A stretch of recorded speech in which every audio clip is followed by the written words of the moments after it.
Orthographic projection জিনিসটা হলো একটা 3D অবজেক্ট। যদি চিন্তা করি, সেই 3D অবজেক্টের যে 6টা সারফেস থাকে, আমরা সবসময় জানি যে 3D মানেই তো সেখানে দৈর্ঘ্য, প্রস্থ, উচ্চতা, এবং দুই দিক থেকে যদি চিন্তা করি তাহলে সব মিলে টোটাল 6টা সারফেস থাকে। এই 6টা সারফেসকে কিভাবে আমরা 2D প্লেনে ড্র করতে পারি, সেই টেকনিকটাকে বলা হয় অর্থোগ্রাফিক প্রজেকশন। তো এটা আমরা একটু সংক্ষেপে দেখি। সাপোজ এটা আমাদের একটা অবজেক্ট আছে। এই অবজেক্টটাকে আমরা বিভিন্ন দিক থেকে দেখতে পারি।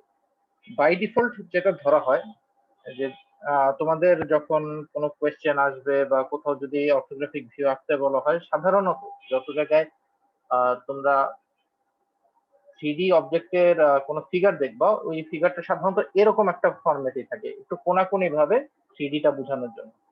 তো সাধারণত এই দিকটা যেটা যেটা একটু বাঁ দিক থেকে এই পাশে আগায়, এই দিকটাকে আমরা সবসময় ধরি ফ্রন্ট সাইড। তাহলে ফ্রন্টের অপোজিট যেটা এই পাশে, এটা হলো ব্যাক সাইড। এই পাশটা হলো রাইট, বুঝে যাচ্ছে, এটা ডান দিক। রাইটের অপোজিটে এই পাশে যেটা আছে সেটা হলো লেফট। উপরে থেকে দেখলে এটা টপ ভিউ, এবং নিচে থেকে দেখলে বটম ভিউ। এই হলো আমাদের টোটাল এই 6টা সারফেস থাকে। এবং আমরা যখন অর্থোগ্রাফিক প্রজেকশন করব, অর্থোগ্রাফিক প্রজেকশনে এই 6টা সারফেস সম্পর্কে আসলে আলোচনা করব। এখানে দেখতে পাচ্ছ 6টা সারফেসের মধ্যে 3টা এখানে দেখানো হয়েছে। আমরা পরে আরো ডিটেল আলোচনায় আসবো। আপাতত আমি জাস্ট মেইন জিনিসটা বললাম যে এখানে 6টা সারফেস আমাদের থাকবে। এই 6টা সারফেসকে কিভাবে প্লট করা যায় বা ড্র করা যায় সেটা সম্পর্কে আমরা দেখব। এটার জন্য যেটা করা হয় প্রথমেই, মানে এই কনসেপ্টটা শুরুটা যেভাবে এসেছে, এখানে একটা প্লেন চিন্তা করা হয়। এই প্লেনটাকে বলা হয় প্লেন অফ প্রজেকশন, বা সংক্ষেপে পিওপি, যে প্লেনে আমরা প্রজেকশনটা করব। আর এটা ধরলাম আমাদের একটা অবজেক্ট। এই যে এই বক্সটা যে দেখছো, ধরলাম এটাই আমাদের অবজেক্ট। তাহলে যদি একটা লাইট সোর্স থাকে এবং এই লাইট সোর্সটা যদি অনেক দূরে থাকে, তাহলে কি এখানে সবগুলার এই জিনিসটার একটা ছায়া আমরা এখানে পাবো। খুব কাছে থাকলে যেটা হবে, তোমরা নিজেরাও চেক করে দেখবা, যে তোমরা ধরো কোনো একটা লাইট আছে, সাপোজ তোমাদের ফোনের যেই টর্চ, এই ফোনের টর্চটা অন্ধকার একটা রুমে অন করো, অন করে সেটা ওয়ালের দিকে ফেলো। তাহলে ওয়ালের দিকে যদি আলোটা ইনসিডেন্ট হয়, ইনসিডেন্ট লাইটটা যদি ওয়ালে হয়, তোমার আঙুলটা যদি লাইটের কাছাকাছি থাকে, সামনে মানে লাইটের সামনে ধরো তোমার আঙুলটা এখানে রাখলে, তাহলে কি লাইটের যত কাছে থাকবে ছায়াটা কি সাইজে তত বড় হবে না? এই বড় হওয়ার কারণটা কি? এরকম একটা অ্যাঙ্গেল তখন আসবে, যে এখান থেকে যে আসবে এইরকম একটা অ্যাঙ্গেল টাইপের ওইখানে চলে আসে। কিন্তু লাইট সোর্সটা যদি অনেক দূরে থাকে, থিওরিটিক্যালি যেটাকে বলা হয় ইনফিনিটি পরিমাণ ডিস্টেন্স দূরে যদি থাকে, তাহলে কিন্তু এরকম ছায়াটা এরকম বাঁকা হয়। যেটা আমরা প্র্যাকটিক্যালি সবসময় দেখি, যে সূর্য পৃথিবী থেকে এত দূরে আছে যে আমাদের নিজেদের যে দৈর্ঘ্য প্রস্থ এর তুলনায় আমাদের ছায়া, যখন আমরা সূর্যের আলোতে যখন আমাদের নিজেদের ছায়া দেখি, তখন কিন্তু এরকম পার্সপেক্টিভ ভিউ দেখি না, তখন সবসময় মানে একটা নির্দিষ্ট রেশিওতে সমান দেখি। তো এই কাজটা ধরা হচ্ছে যে মেইন কারণ এটাই, যে এটাকে ইনফিনিট ডিস্টেন্সে ধরা হয়, যেন এই লাইনগুলো, এই যে নীল লাইনগুলো যে দেখছো, এগুলো সব প্যারালাল হয়। তো আমাদের এখন যেটা উদ্দেশ্য সেটা হলো, আসলে আমরা তো লাইট ফেলে ছায়াটা দেখবো না, আমরা হলো এখানে একজন ভিউয়ার থাকবে। সাপোজ আমিও থাকতে পারি, যে একজন যে কোনো অবজারভার, বা তোমাদের যে দেখবা সেই অবজারভার থাকবে। এই অবজারভার যখন এই অবজেক্টটার প্রজেকশন দেখবে তখন কেমন হবে? তো এটা বেসিক্যালি ওই যে ছায়া যেরকম ওই রকমই একটা ভিউ সে দেখতে পাবে একটা প্লেনের উপর যখন এই প্রজেকশনটা দেখবে। তো এই প্রজেকশনটা যখন দেখা হবে, এই যে প্রজেকশনটা দেখো এখানে দেখানো হচ্ছে, যে প্রজেকশনটা হলো এই পাশে এসেছে। এই হলো আমাদের এই অর্থোগ্রাফিক প্রজেকশনটা। এটা হলো একটা ভিউ আসলো, 6টা ভিউ যে আমরা পাবো, 6টা ভিউ মাঝে একটা ভিউ এখানে আমরা দেখছি।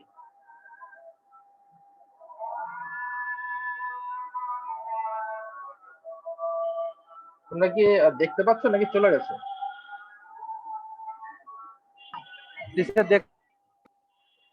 আচ্ছা আচ্ছা, ঠিক আছে। আমি এখানে একটু zoom করবো, ঠিক আছে। তাহলে এই হলো আমাদের প্রজেকশনটা, এখানে যেটা দেখতে পাচ্ছ। তাহলে আমাদের প্রজেকশনটার জন্য থিওরিটিক্যালি আরো কয়েকটা ব্যাপার এখানে আসলে চিন্তা করা হয়, যে যখন আমরা একটা অবজেক্টের প্রজেকশন দেখব,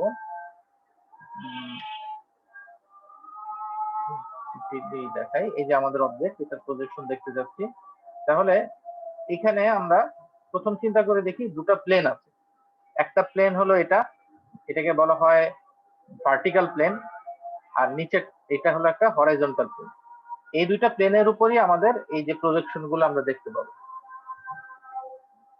এই যে একটু আগে দেখে আসলাম প্লেন অফ প্রজেকশন যেটা পিওপি, এটা হলো ভার্টিক্যাল, সরি এটা হলো ভার্টিক্যাল আর এটা হলো হরাইজন্টাল। এবং এই প্লেনটাকে যদি আমরা এই পয়েন্টটাকে একটা রেফারেন্স পয়েন্ট ধরি বা রেফারেন্স লাইন ধরি, তাহলে এরকম একটা গ্রাফ টাইপের পাওয়া যায়। তোমরা নর্মালি যে গ্রাফ করো, চারটা কোয়াড্রেন্ট থাকে, চারটা অক্ষ, এখানেও এরকম first quadrant, second quadrant, third quadrant, fourth quadrant. তো একটা অবজেক্ট যখন আমরা দেখবো, এই অবজেক্টটা এই চার কোয়াড্রেন্টের সব জায়গায় আছে এরকম চিন্তা করে দেখতে হবে। যে প্রথম ধরো এটা ফার্স্ট কোয়াড্রেন্টে আছে, এখন যেটা দেখছো এখন সেকেন্ড কোয়াড্রেন্টে আছে, তারপরে ধরো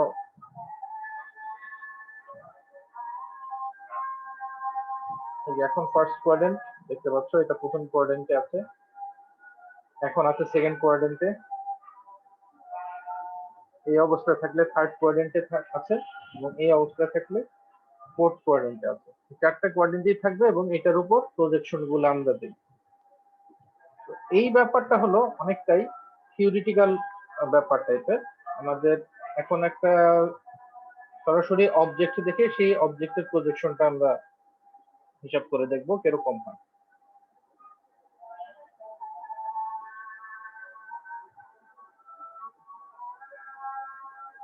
যে কোনো একটা অবজেক্টের জন্য আমাদের এখন হিসাব করতে হবে।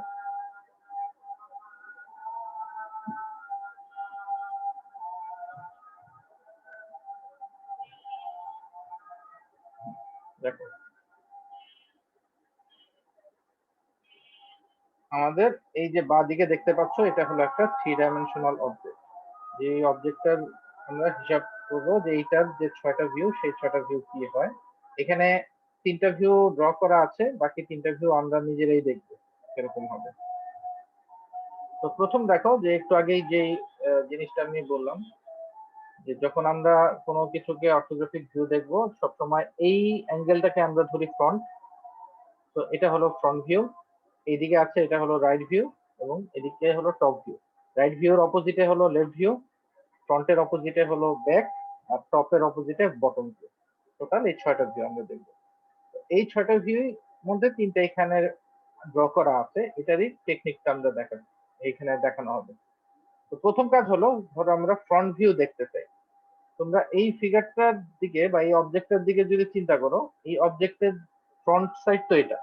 তাহলে কোনো একজন অবজারভার বা তুমি যদি এই অবজেক্টটার ফ্রন্টে থাকো, এই দিক থেকে দেখো, তাহলে আসলে কোন কোন প্লেনটা দেখবো, কোন কোন প্লেন যে আছে এখানে সারফেস আছে কোনগুলো দেখা যাবে সেটা আগে চিন্তা করবো। তো প্রথমে দেখো যে ফ্রন্ট থেকে দেখলে আমরা, সরি, ফ্রন্ট থেকে দেখলে আমরা এই প্লেনটা দেখবো, যে এখানে যে প্লেনটা আছে এই প্লেনটা আমরা দেখবো।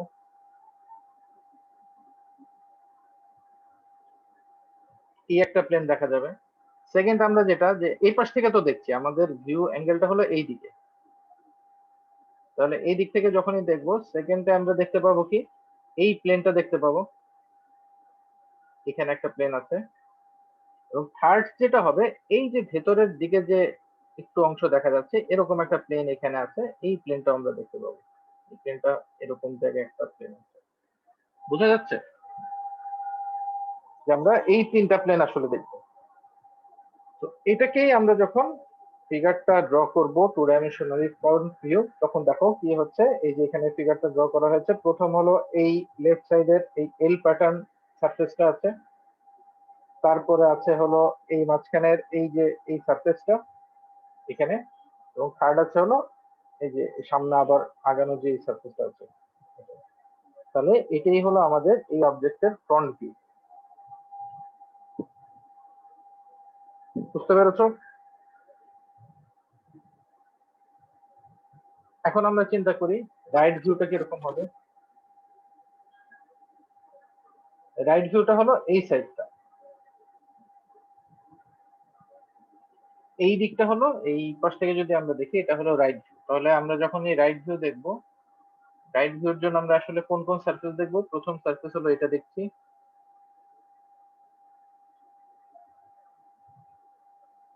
এই সারফেসটা দেখতে পাচ্ছি, এবং এখানে এই সারফেসটা দেখা যাচ্ছে,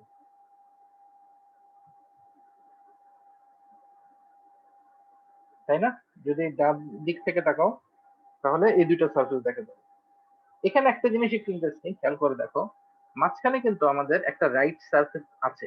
এই যে এই সারফেসটার কথা যদি চিন্তা করো, এটাও কিন্তু রাইট ফেস করে আছে, কিন্তু এটা আমরা সরাসরি দেখতে পাচ্ছি না, বাট এখানে একটা সারফেস আছে। তো আমরা যে কাজটা করব সেটা হলো, প্রথম কাজ হলো আমরা নিচের ধরো এই অংশটা আগে ড্র করলাম, এই নিচের এই পার্টটা, এটা হলো বটম এই পার্ট। তারপরে হলো উপরের এই অংশটা ড্র করলাম, যেটা উপরে এখানে ড্র করা। এরপর যেটা, যে মাঝখানের যে অংশটা আমরা দেখতে পাচ্ছি না, কিন্তু এখানে তো একটা সারফেস আছে, এই জায়গাও তো একটা সারফেস আমাদের আছে। এই সারফেসটাকে বোঝানোর জন্য এখানে যেটা করা হয়, যে এটা যতটুকু দৈর্ঘ্য, এই পরিমাণ দৈর্ঘ্যে এখানে একটা ডটেড লাইন নেওয়া হয়। ডটেড লাইনটা ওই যে গত ক্লাসে তোমাদের আমি বলেছিলাম যে বিভিন্ন রকম লাইন ছিল, এইরকম মোটা ভাবে যখন কালো দাগ দেওয়া হয় সেটা হলো আউটলাইন।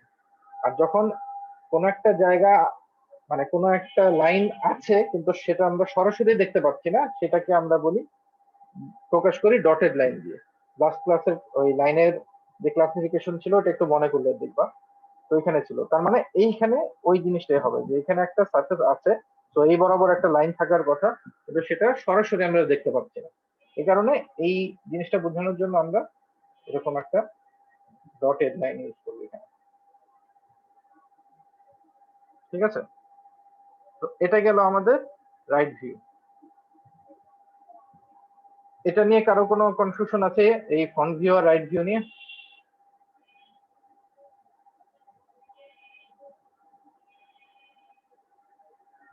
আচ্ছা, যদি না কনফিউশন স্যার, বুঝতে পারছি। তাহলে আমরা না স্যার, ঠিক আছে। হ্যাঁ, টপ ভিউটা এখন আসি। দেখো টপ ভিউটা কি, এটা হলো আমাদের টপ ভিউ। আমরা টপ থেকে দেখলে কোন কোন সারফেস দেখবো? প্রথম হলো এই সারফেসটা দেখছি, এই সারফেসটা দেখলাম। তারপরে দেখছি এই সারফেসটা, দেখো এখানে একটা ইউ শেপড সারফেস আছে, এই সারফেসটা আমরা দেখতে পাচ্ছি। তাহলে এই দুটো সারফেস আমরা দেখব, যেটা দেখো এখানে ড্র করা হয়েছে। প্রথম এই দিকে আছে এই সারফেসটা, এই বাঁ দিকের সারফেসটা, আর এই তারপরে এই পাশে ইউ প্যাটার্ন এই সারফেসটা। ঠিক আছে, তো এটা হলো তিনটা এখানে দেখানো আছে। বাকি যে তিনটা সারফেস, ওই তিনটা আমরা এখন একই সাথে দেখে যাব। একটু চিন্তা করে দেখো, এই তিনটা আমরা নিজেরাই এখানে দেখি। আমরা ধরো ফ্রন্ট দেখলাম, আমরা যদি এখন চিন্তা করি ব্যাক ভিউটা কিরকম হবে, অর্থাৎ যখন আমরা এই দিক থেকে দেখবো ব্যাক ভিউ, তখন কি হবে? তখন কিন্তু স্যার আঁকাতে ফ্রন্ট পারবো। ফ্রন্ট ভিউ আর ব্যাক ভিউ এই দুটো কিন্তু অনেকটা কাছাকাছি, কিন্তু এটা হলো মিরর অবস্থায় থাকে। ফ্রন্ট ভিউটা যেরকম থাকবে, ব্যাক ভিউটা হবে সেটার মিরর ভার্সন। তার মানে আমরা যখন এই দিক থেকে দেখবো, সাপোজ এখানে একজন অবজারভার আছে, সে কিন্তু বাঁ দিকে দেখবে এই অংশটা, আর ডান দিকে দেখবে এই উঁচু যে এই অংশ। লেফট সাইডে থাকবে এটা, রাইট সাইডে থাকবে এটা। আর ফ্রন্ট ভিউতে কি ছিল, লেফট সাইডে ছিল এই উঁচু অংশটা, রাইট সাইডে ছিল এই সোজা যে অংশটা আছে সেটা। তার মানে মিরর হয়ে যাচ্ছে, অর্থাৎ আমরা যে জিনিসটা দেখবো সেটা হবে এটার মিরর ভার্সন।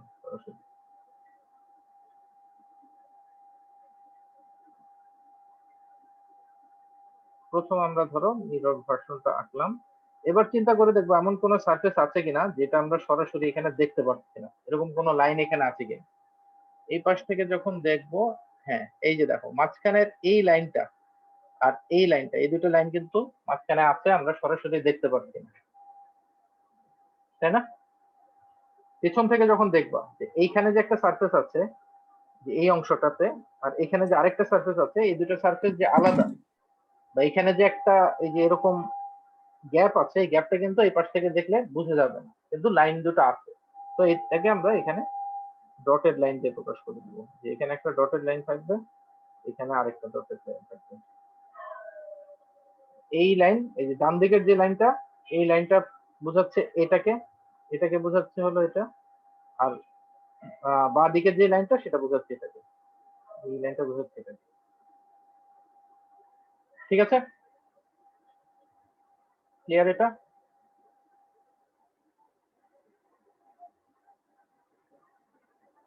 আচ্ছা, এখন আমরা চলে আসি, ফিগারটাই চলে যাচ্ছে।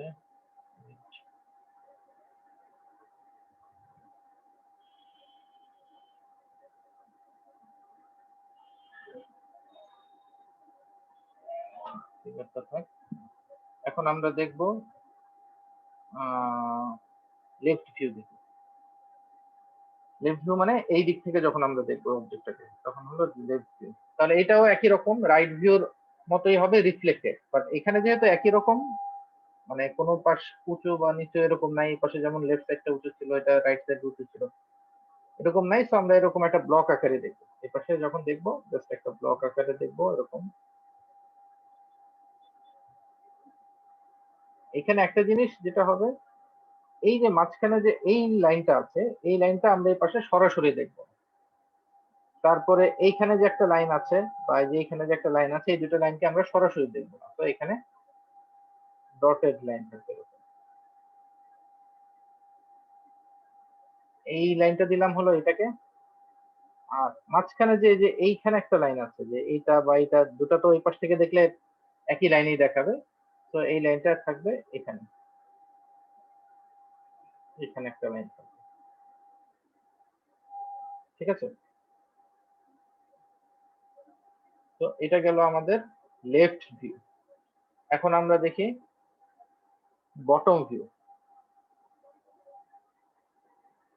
বটম ভিউ মানে যখন আমরা নিচে থেকে দেখবো, এই এই দিক থেকে দেখবো, সেটা হলো বটম ভিউ। আগের মতোই বটম ভিউ যখন দেখবো, এটা টপ ভিউ রিফ্লেকশন হয়ে যাবে, বাট এটা রিফ্লেকশনটা হবে মানে এই দিকে, মানে এই অংশটা উপরে উঠে যাবে, এটা নিচে থাকবে। তো এখানে আমরা কি দেখবো, যে বটম ভিউ যখন দেখবো, তখন জিনিসটা দেখতে হবে এরকম।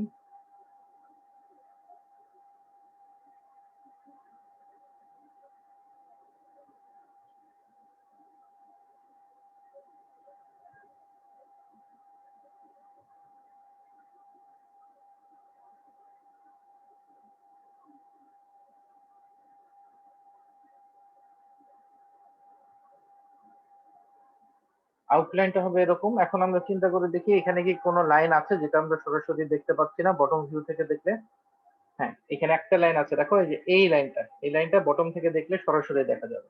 তো এখানে একটা ডটেড লাইন থাকবে।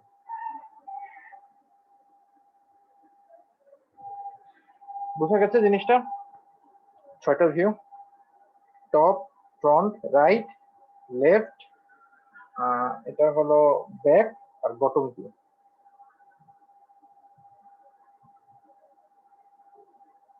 বুঝতে পেরেছো? জি স্যার।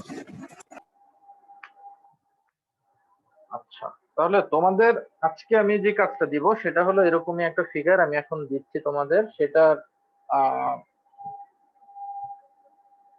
এই 6টা ভিউ তোমরা একে সাবমিট করবে অ্যাসাইনমেন্ট হিসেবে। তো আমি দিয়ে দিলাম।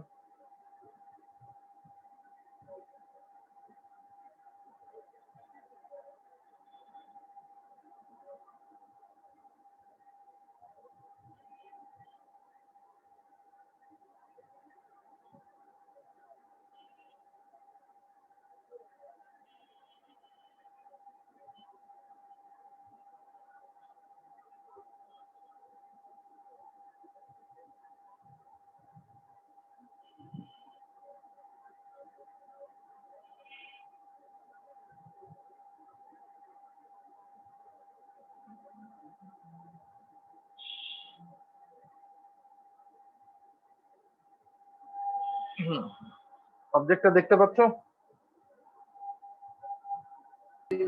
স্যার দেখতে পাচ্ছি, হ্যাঁ।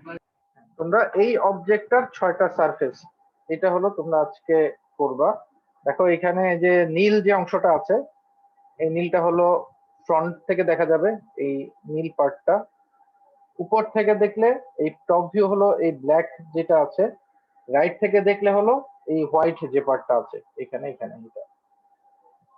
এখানে দেখো সবগুলা দৈর্ঘ্য দেওয়া আছে, এটা 50, এটা 40, সেটা 50, সেটা 40, সেটা 20। তোমরা যে কাজটা করবা যে এটার রেশিওটা ঠিক রাখার জন্য তোমরা 10 কে 1 সেন্টিমিটার ধরে রাখবা। তোমরা এটা করে সাবমিট করবো তো, এই ধরো যেখানে 20 লেখা আছে এটাকে 2 সেন্টিমিটার ধরবা, মানে এটা হলো 2 সেন্টিমিটার রাখবা তোমরা এই অংশটা। এটা হলো 5 সেন্টিমিটার করলা, এটা 4 সেন্টিমিটার করলা, এরকম প্রতি 10 কে 1 সেন্টিমিটার ধরে তোমরা হিসাব করবে। করে একটা কাগজে এই 6টা সারফেস আঁকবা, উপরে তোমাদের আইডি নাম্বারটা থাকবে, স্টুডেন্ট আইডি, তারপর অ্যাসাইনমেন্টের ওখানে সাবমিট করবে। করতে পারবে এটা? আর এর আগে কি কোনো অ্যাসাইনমেন্ট দিছিলেন? এর আগে আমি দেই নাই, তোমাদের ওই আগের ম্যাডাম যে ক্লাস করেছেন ওখানে একটা অ্যাসাইনমেন্ট ছিল। ম্যাম তো এটা বলছিল পরে আর জমা দেওয়া লাগবে না, এটা বলছিল যে ম্যাম চলে গেছে এর কিছু পর, রুহিন ম্যাম। এখানে তো জমা দেয়া আছে সবার, দেখলাম আমি অনেকেরই তো জমা দেয়া আছে। না, ম্যাম বলছিল যে ওটা জমা দেওয়ার দরকার নাই, ওটা এখন আর আমি নিব না, আমি তো চলে ওটা যাচ্ছি। জমা দিয়ে দেখো, কারণ ওইটা কিন্তু কাউন্ট করছি, তোমাদের অনেকেরই ওখানে আছে, এটা অফিসিয়ালি এটা জমা আছে। ম্যাম তো বলছে এটা করা লাগবে না, আমি জমা দিছিলাম, তারপর আমি আনসাবমিট করছিলাম, আর ওই চিত্রগুলো অনেক ভুল ছিল। চিত্রটা যেভাবে দিছিল ম্যাম ওটা অনেক ছোট হয়ে গেছিল, তারপর বলছিল আচ্ছা এটা লাগবে না, আচ্ছা, এটা আমি তোমরা নিব না। যেহেতু বাকিরা সাবমিট করেছে, তোমরা সাবমিট করে রাখো, কারণ এই কোর্সটা শুরুতে আমি ছিলাম না, সো এইগুলোর ডকুমেন্ট সব ডিপার্টমেন্টে অলরেডি ডকুমেন্ট গুলো আছে, কার্ডটা সাবমিট আছে, কার্ডটা সাবমিট নাই, সো এখানে সাবমিট করে রাখো, পরে দেখা যাবে। এখন কিভাবে করবো স্যার, তার আগে গুলো ছিঁড়ে ফেলে দিছি। ওটার ফিগার যেখানে আছে বা যেটা আছে ওটা করে রাখো, কারণ ওটা বাকিদের যেগুলো সাবমিশন আছে সবগুলোর রেকর্ডেড।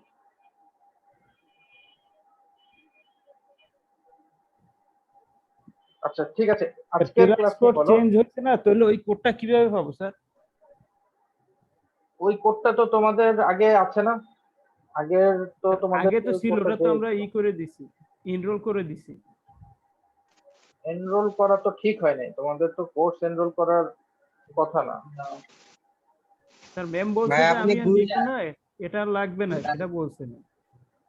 আচ্ছা ঠিক আছে, বাকি সবার যেহেতু আছে তোমারটা এখানে সাবমিট করে রাখো, বললাম তো। ক্লাসরুম কোডটা লাগলে দেওয়া যাবে, সমস্যা নাই। ভাই একটু ওই এক্সট্রা গ্রুপের কোডে দিয়ে দিয়ে। আচ্ছা ঠিক আছে, ওকে। আচ্ছা ঠিক আছে, এই ফিগারটা তো করতে পারবা তোমরা সবাই?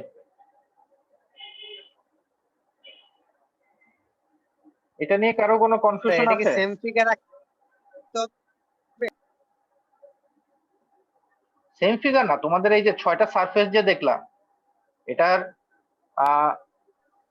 যেটা front view, right view, top view, left view, back view আর বটম ভিউ, এই 6টা সারফেসের ফিগারটা আঁকবা।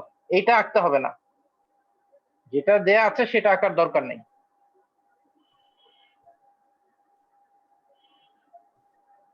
ঠিক আছে? স্যার এগুলো খুবই বেসিক কনসেপ্ট মনে হচ্ছে, আসলে সহজ জিনিস। হ্যাঁ, খুবই সহজে এগুলা তোমাদের, এগুলা তো বললামই যে এই কোর্সটায় তোমরা যেটা করবা এটা একদম সিম্পল জিনিস। যখন এগুলার নিয়ে মোটামুটি আইডিয়া হবে, পরের কোর্স হলো তোমাদের ওই যে সার্ভিস ডিজাইন, ওই কোর্সটাতে গেলে ওয়্যারিং নিয়ে আলোচনাগুলো থাকে, ইলেকট্রিক্যাল সার্ভিস ডিজাইনে ওইখানে গেলে। আর বেসিক দেখেই এটা আসলে ওয়েবার দেয়া থাকে, এই কোর্সটা আমরা অতটা পড়াই না, কিন্তু তোমাদের যাদের ওই যে বিরোধী তাদের তো করতে হয় এটা। জি স্যার, আমরা পারবো এটা, সহজ আছে স্যার। ঠিক আছে, আমি তাহলে এটার অ্যাসাইনমেন্টে দিয়ে দিচ্ছি, কালকে রাত 11টার মধ্যে তোমরা সাবমিট করে দিও, আগামীকাল। Okay sir. ওকে, তাহলে আমি ক্লোজ করে দিলাম। স্যার এক সপ্তাহ টাইম দেন স্যার। স্যার কালকে আমাদের অনেকেই যারা আমরা জব করি তাদের কালকে থেকে অফিস, তো 14-15 দিন অফিসে একটু কাজের প্রেশার থাকবে তো স্যার, আবার কালকে ক্লাসও আছে। আজকে করে ফেলতে পারো, আজকেও তো টাইম আছে। স্যার আজকে তো একটু ঝামেলা আছে। আচ্ছা তোমাদের আমি তাহলে রবিবার পর্যন্ত টাইম দিচ্ছি, রবিবারে পরে আর না। শুক্র শনি যেহেতু ক্লাস থাকে, রবিবার পর্যন্ত টাইম রইলো। হ্যালো, ঠিক আছে?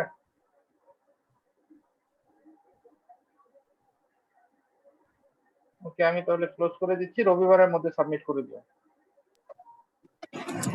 ওকে হ্যাঁ, স্যার। ক্লাস ভিডিওটা আজকে দিয়ে দিয়েন।